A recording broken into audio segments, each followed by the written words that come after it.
At dahil pasukan na, isi-share ko sa inyo ang baon at breakfast idea na ginagawa ko sa mga bata.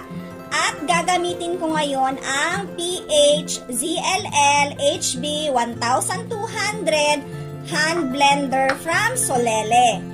Pero etong chopper unit muna ang gagamitin ko, perfect ito for chopping vegetables and meat.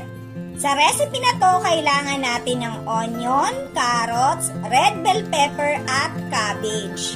Madali lang siyang ikabit, kailangan nyo lang i-lock. Meron itong 8 variable speed, meron ding turbo blending preset.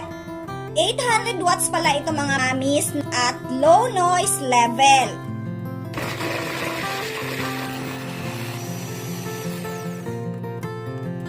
After ilang minuto, eto na yung ating na blender. Sobrang mapapadali ang inyong trabaho.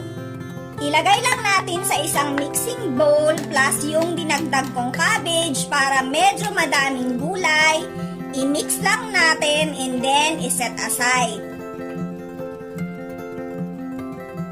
Gagamitin ko din itong beaker na may cover. Kailangan lang natin dito ng 4 eggs.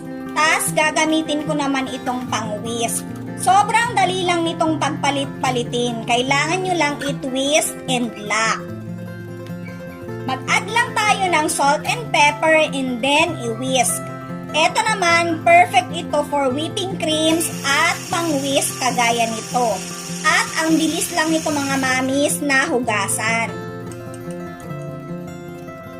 Ihalo na sa na-chop na vegetables ang egg mixtures. Haluin at i-prepare na natin yung paglulutuan. Spray lang natin ng kaunting oil, lagyan ng mixture, cheese, and seasoned seaweed wrap.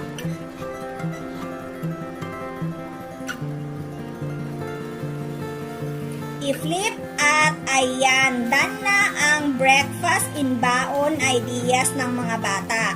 Lagyan ng combination of ketchup and mayo and then top with spring onion. At ayan na, ang sarap ng almusal na pwedeng pambaon o palaman sa tinapay. So ayan, kung gusto nyo rin ng Solele hand blender, ilalagay ko sa ating yellow basket at sa ating comment section. Sobrang perfect nito pang gift idea. Thank you for watching! Enjoy!